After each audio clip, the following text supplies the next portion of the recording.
나스코도 나산 여기서 위 그래서 거기 위정이라는 두 바디가 이렇게 겹쳐 있는데 그래서 정치를 한다는 거 내가 직접 나가서 정치를 한다는 것이 이것이 하나의 동명사화 돼 있고 마츠리고도 나스코도 나산 그랬거든요. 그러니까 그거 위정을 한다는 것을 꼭 내가 꼭 해야만 하느냐 그것만이 정치냐. 그러니까 이게 뭐냐면 공자 사상에 있어서 이게 가장 중요한 얘기인데 이게 뭐냐면은 이미 공자는 정치의 뜻을 두고 평생을 살아왔어요.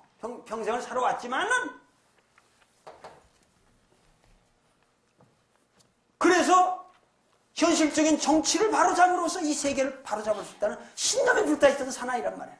그런데 끊임없이 어디 가나 좌절을 당해요.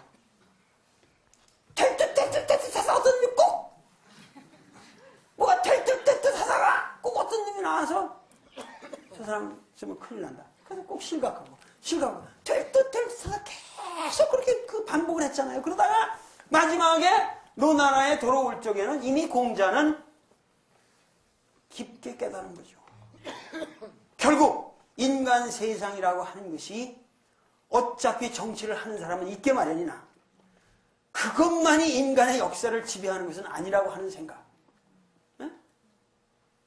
많은 사람들이 사실은 인간 세계를 유지하는 것은 정치 그 자체라든가 보다는 여기 공자가 그랬잖아요.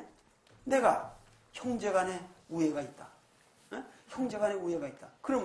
그리고 효성스럽고 이래가지고 어떤 도덕 질서를 유지하고 산다. 바로 이것의 확대가 곧 정치인데 그것이 나라꼴이고 그건데 왜 꼭 내가 나가서 정치를 하는 그것만을 해야 하느냐?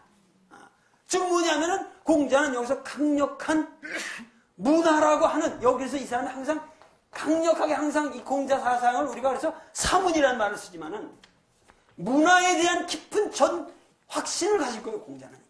그래서 정치를 하는 것만이 이 세계를 만들어가는 유일한 길이 아니라고 하는 신념.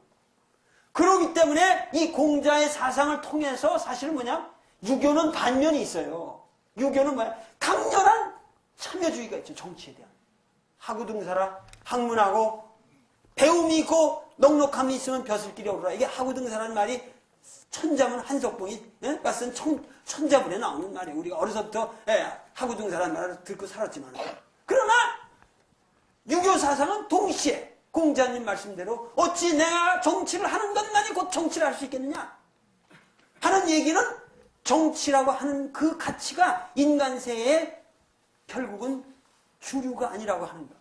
인간 세상은 결국은 어떠한 도덕적인 보이지 않는 질서에 의해서 민중들이 만들어가는 것이 그것이 진짜 정치라고 하는 어떠한 공자의 강렬한 반정치적인 가치가 있단 말이에요. 유교는 항상 이러한 두 개의 측면이 있어요. 영어로 얘기를 해서 moralizing politics 그러니까 정치를 도덕화시키는 하나의 측면과 politicizing morality 도덕을 정치화시키는 측면이 항상 텐션을 이루고 있는 게 유교예요. 아시겠어요? 정치를 도덕화시키는 측면이 하나 있고 도덕을 정치화시키는 이 양면이 항상 공자의 삶에는 갈등 구조로 남아있고 이 갈등 구조가 2000년에 우리 동양 문명을 지배한 거예요. 그런데 나 같은 사람은 정치에 희망을 거는 사람이 아니에요. 뭔가 우리 문화, 보이지 않는 이 문화를 우리 국민들이 이런 강의를 하는 것도 공자님 말씀이랑 똑같은 거예요.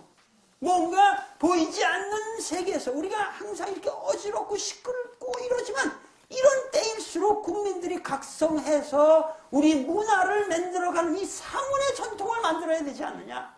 이 문화, 우리가 살아가는 이 문화, 이 가치, 우리의 삶의 방식 이거를 그래도 우리가 지켜가야 되지 않느냐. 세상이 뭐라 그래도 미국이 뭐라 그러든 일본이 뭐라 그러든 소련이 뭐라 그러든 우리 가치는 우리가 지켜가야 되는 거예요.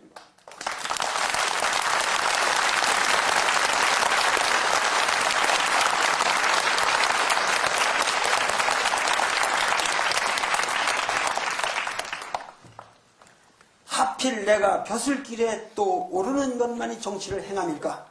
이것은 분명 말년의 공자의 삶에 대한 괴로운 변명이다.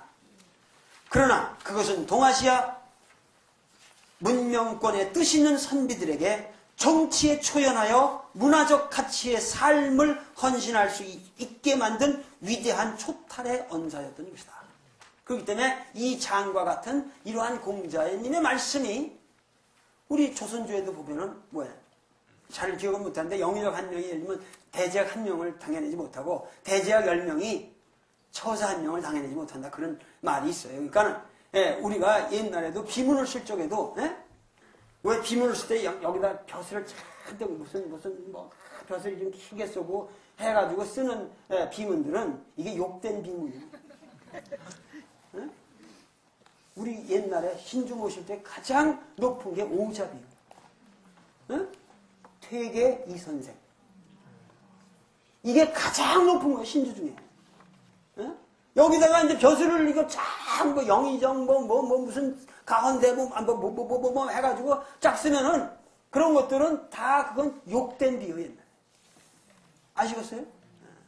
우리 조선 왕조는 그러한 전통을 처사의 전통, 벼슬에 나가지 않고 초연하게 사는 그런 사람들의 그것을 가치적으로 가장 존중을 했단 말이에요. 그것이 조선 우리 민족의 이 위대한 전통을 만들어 온 거예요. 여태까지.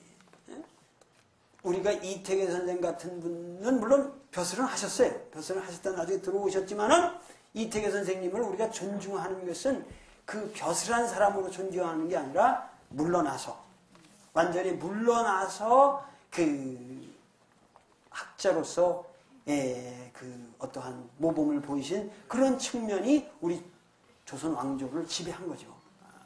그리고 그렇기 때문에 이렇게 보이지 않는 가치를 존중할 줄 아는 그리고 벼슬을 하지 않은 사람들을 더 높게 평가하는 그러한 전통이 있는 민족이 우리 민족이요.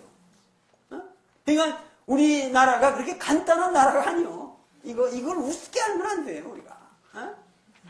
영의정 10명이래 봐야 대제학 1명 못 당해내고 대제학 10명이래 봐야 시골에 숨은 처사 1명의 가치에 못 미친다. 이거를 우리가 꼭 기억을 해두세요. 우리는 그렇게 살아온 민족이다 그 말이에요.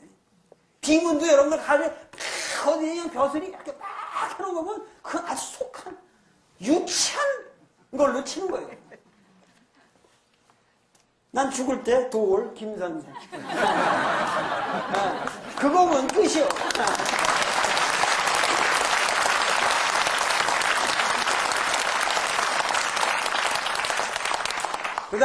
그 다음에 22장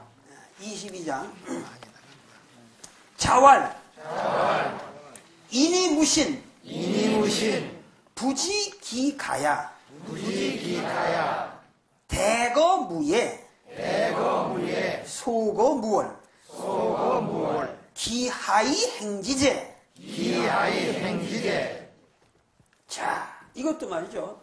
22장인데 여기에 공자께서 이제 말씀하신 거죠. 공자께서 말씀하신 건데 여기 계속해서 나오는 아주 중요한 테마입니다. 이게 뭐냐면은